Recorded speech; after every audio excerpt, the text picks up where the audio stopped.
Okay. Welcome, everyone. My name is Mary Beth Enslin, and I am a certified health coach with Take Shape for Life.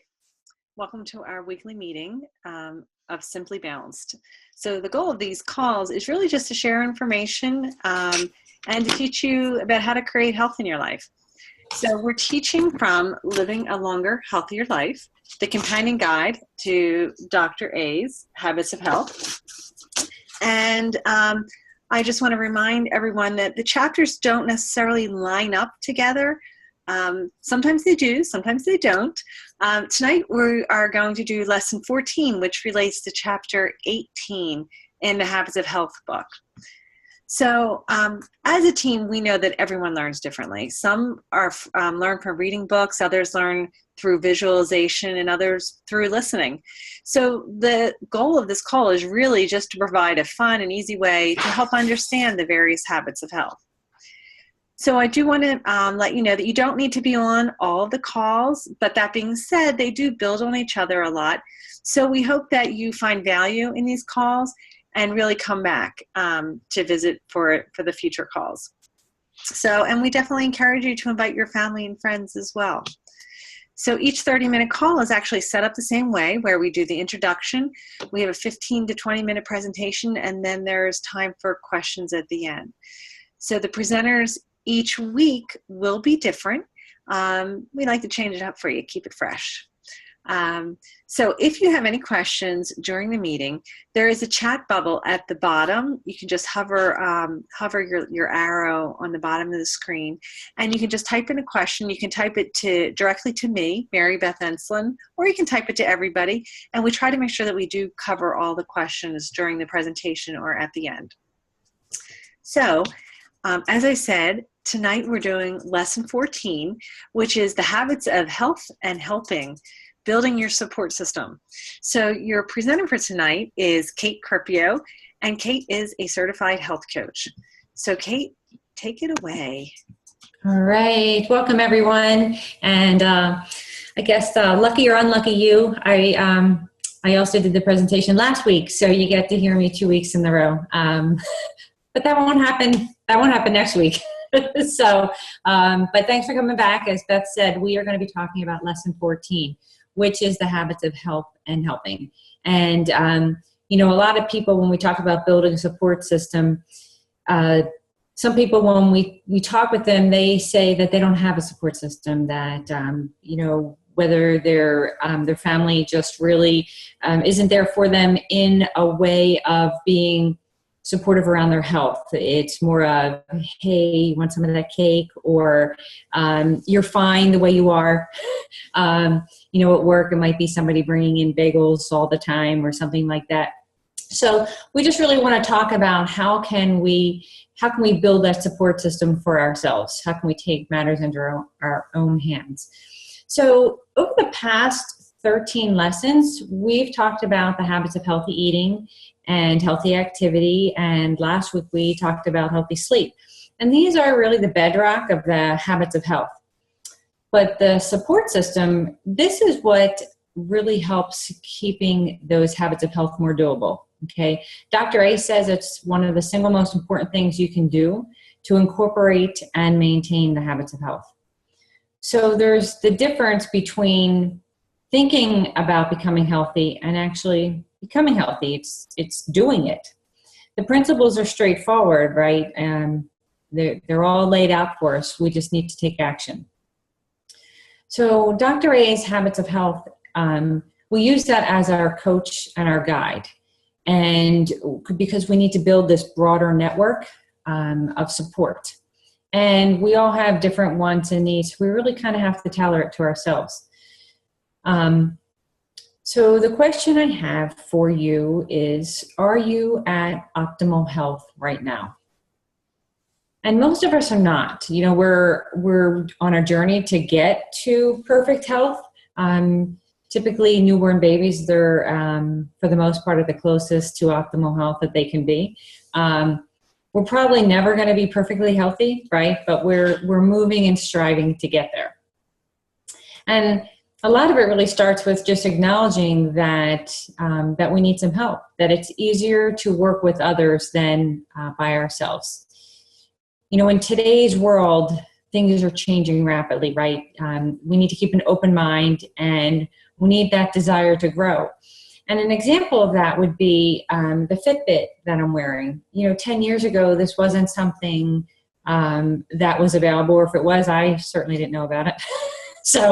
But someone introduced it to me, and now I find it a great tool in helping me to increase my daily activity. Okay, so this whole health journey, it's really a daily journey of small choices, okay? And these small choices that pay big dividends. So sometimes it seems that we're on an uphill path, and we're just making these little small choices, and we think that, they really don't have a big effect, but they do, okay? Because each of these small steps, these little small successes, they really build momentum. And if you immerse yourself in the whole process, you're going to be rewarded, because your health is just going to grow stronger and stronger. And an example of that might be if you go out to dinner and everyone's ordering dessert, and you're thinking, wow, I really need to order dessert because everyone else is. And you're having this little battle in your head, right? Get dessert, don't get dessert, get dessert, don't get dessert. And let's say that you make the healthy choice and you don't get dessert. Okay, that was a win. Okay, that was a win, no matter how small it was. You realize maybe later that night, maybe the next day, hey, I made it through. I didn't keel over because I didn't have that dessert, and you get a little stronger, so that next time when you're presented with that same dilemma, you will be able to think back and go, you know what, I was okay last time, I can do it again. So it just builds your strength, and it builds some momentum. There's 3 different methods to help us master the habits of health that Dr. Ray lines out for us in the lesson. And there's the studying, the doing, and the modeling. And the studying is when we say, we get really excited and we get learning, right? So, we're on these calls. Another one is the online resources, reading the books, Dr. Ray's Habits of Health. There's a video series, and there's just all kind of different engaging practices. Okay, so that's the studying method. The other method is the doing method. And really, this is where the rubber meets the road, okay? Because knowledge is only going to take you so far, but it's the action that's really going to help us go down that path. So, we know what a low glycemic food is, but it's not really just being able to identify them. It's really to eat them. So just because we have the knowledge, if we don't put that knowledge into action, we're not going to get any closer. So doing. For some people who might have trouble falling asleep, they might need to give up that cup of coffee at dinner time. That's something that would help them. Okay, because the bottom line, health is not a spectator sport. We need to be all in. Everyone has to do something. The third example would be modeling, and that's, role models. So role models can actually have a profound effect on our lives. If you think of your 5 closest friends, okay, think of who they are right now. And if you don't have 5 closest friends, 1 or 2, okay, where do they eat? And what do they eat? What do they do for fun? How do they sleep? How much do they weigh? And what's their current health like? And the reason why I ask this is because those that are closest to us, that's who we emulate. And that's really who we become. So we want to surround ourselves with people, like-minded people, that have the same goals as we do. The whole topic of the chapter, right, building the support system. And everyone learns differently and grows differently. So, a couple different things, on your own, as I mentioned, the reading the habits of the health. Some people will learn better in a group. where two or more people are sharing information and the goals, because people, they create a synergy, right? You know, with your family and friends, if there's a formal group meeting, even if it's an internet based group. And a lot of us, I know, are on what's called a meltdown challenge. And that is just a, it might be like a 6-week challenge where you just pop on for, 5-10 minutes a day, but you're continuing to communicate with people all about the same habits that we're learning.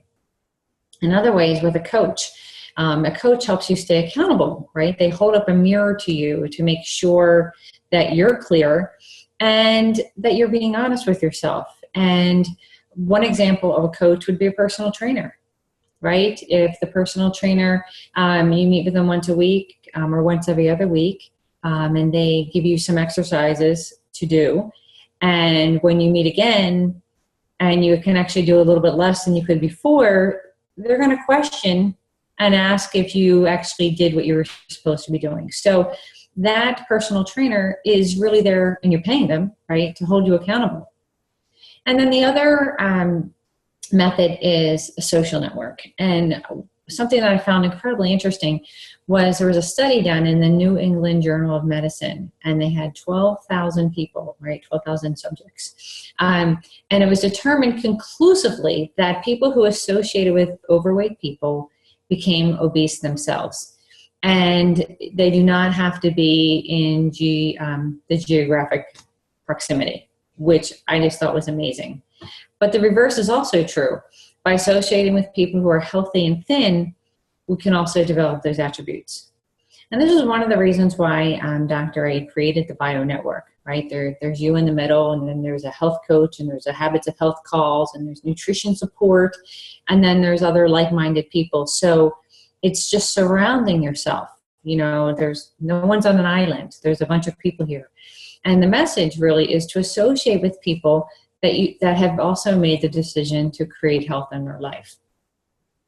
So I want you to think of 5 people right now who who are actively working towards their health in their own lives. Okay, can you think of 5 people? If you can't think of 5, 1 or 2. Anybody that you know that views health as important. Okay, so the goal would be to make an effort to spend more time with that person or those people. So it might be someone at work, and maybe you can see if you can go for a walk and lunch. It might be a friend, and you meet up and go out for a healthy dinner. But if you both have the same goals in mind, that will just help you and your support system. So it's just really making a conscious effort to surround yourself with people who are like-minded and that practice positive health behaviors, okay? And then you will too. And if you say, well, I don't have anybody who I know that is healthy or trying to create health for you, you have everyone on this call, okay? This is a support group for you. We are here to help, okay? Just to continually to reinforce some positive attributes. So as I mentioned, those people that you just thought of, that's your support group, okay? And you just need to find some ways to interact with them that's going to help. And this is reciprocal, okay? So as they are helping you to create health in your life, you're also helping them. You're keeping it in the forefront of their mind.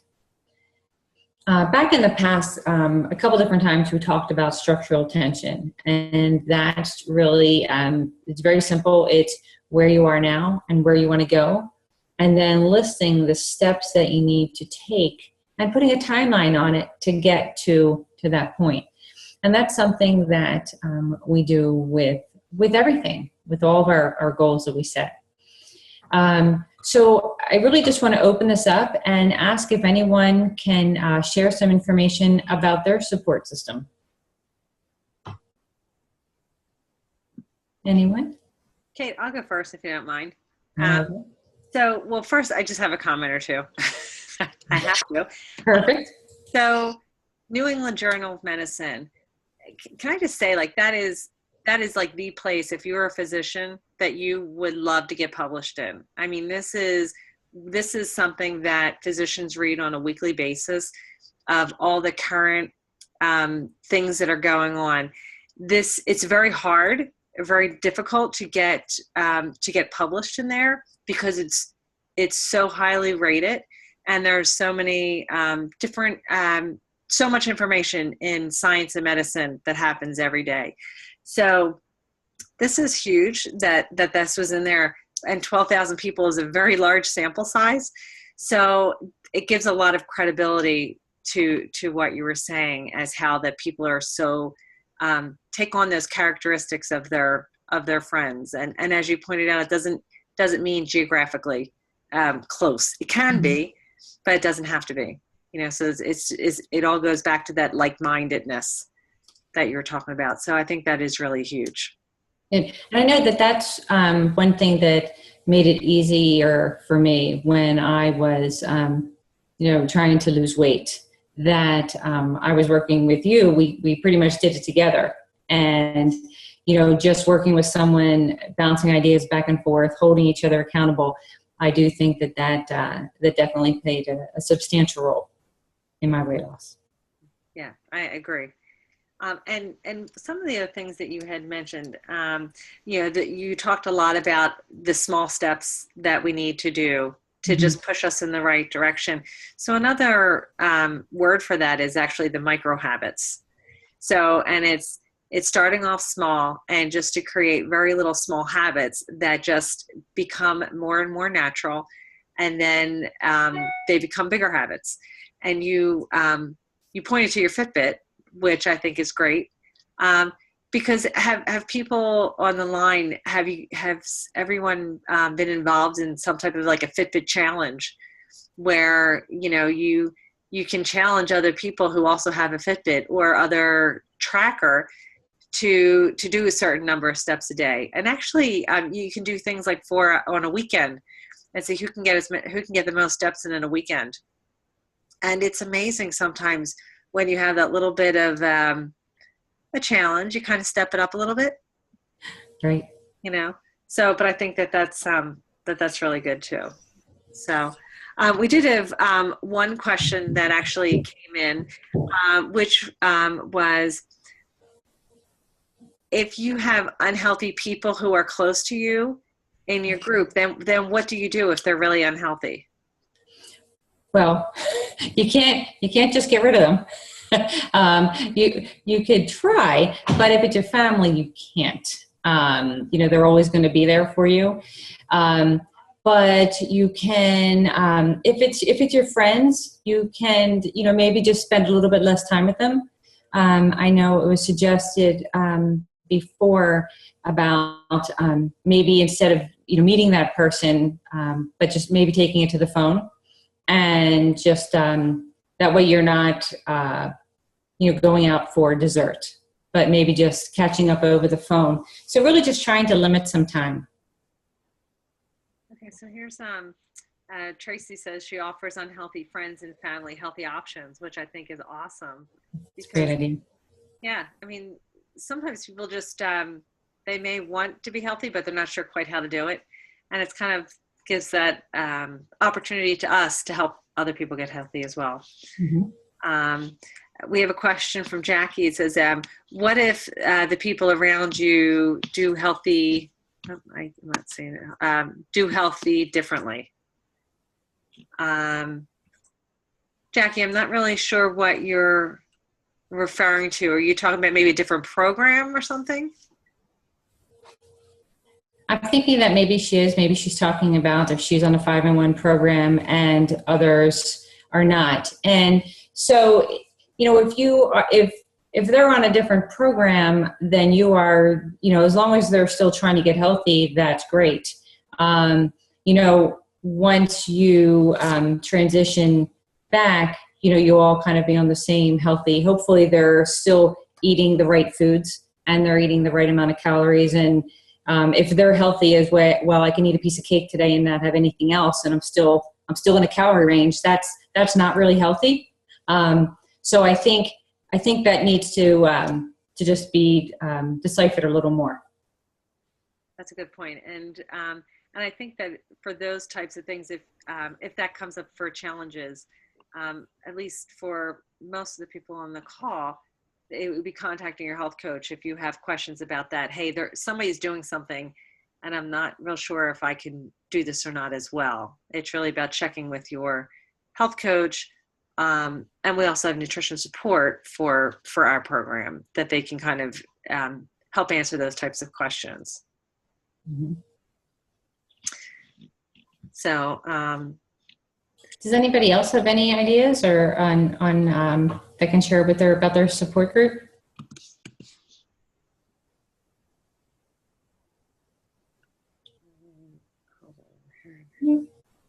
I can share something. Okay, go ahead. Oh, Dottie, if you want to go, you can go. It doesn't matter. I just was remembering something I saw on Nancy's wall the other day because somebody was really having a lot of the people close to him just really not supporting him at all and saying, you're done. You don't have to do that thing anymore. And here, eat and all this. And he just, his only comment was, it's my health. It's not your health. It's my health. And, we just have to realize that we're important enough and our health is important enough to fight for. So you have to find the support if you don't have it at home. And man, the support I found in this group and on Nancy's wall, who could ask for more support than that? I mean, when I think of the people closest to me, it's like you're mostly all here. It's amazing to be with people who are just trying every day, not just to get healthier, but to just be better people. So that's my 5 cents. Go, Tracy. No, again, with what you said, that's so powerful. I have people all the time say, oh, you have to live. And I say, yeah, I want to live. That's the way I phrase it back to them because those unhealthy foods really, they just wreaked havoc on my life. But one of the things that as a health coach comes up from time to time is clients that want to change our program. And I was thinking about what Jackie said about people that are on different programs and people mix and match. And that's where the support of the group here is so important to keep you accountable. When you're doing Take Shape, soon to be Optavia, you want to stay pure to the system. You want to stay in fat burning and the support that we have with one another, helping each other, is just great. So I just wanted to add that. No, it's so true, Tracy. I mean, we hear time and time again, and we know if you modify our program, you modify the results. So Absolutely. it really is about staying true to that. And I did see some things on the side as well as in the chat that just some suggestions for asking people to go for a walk, to get together, to go out to eat, but then choosing something healthy. So all great choices. Does anybody else want to add? I know we're getting close to the top of the hour, but we certainly have another minute or two if people want to have additional questions. One other thing I do is I'll meet people for coffee sometimes, and of course we have to worry about our creamer a little bit, but because I like my coffee with a little creamer. But yeah, sometimes we just meet to have coffee or go for a walk, and that's one of the ways that you can get around, eating unhealthy foods. Losing my voice. I know one of the things that I've done at work before, it's certainly not in the real cold weather, but if I have to go for, have a meeting with somebody, I ask if we can do a walking meeting. And we'll just walk around the building, or if it's nice we can go outside or whatever, but it's just to get steps in instead of just sitting down the entire time. So just another suggestion. Okay. All right, so all right, well, look at that, chapter 14 done in less than 30 minutes. So thanks everyone for joining in. We hope you enjoyed the presentation. It was a lot of great information, Kate, so thank you so much. Next week is actually going to be lesson 15, which is dousing the fire of inflammation. And that relates to chapter 19 of Dr. A's Habits of Health. So we hope that you come back. Be sure to invite your family and friends. and anyone who you think that might benefit from hearing about that lesson. So remember to stay simply balanced, and remember, healthy choices, healthy you. Thanks, everyone, and we'll see you next week. Yeah.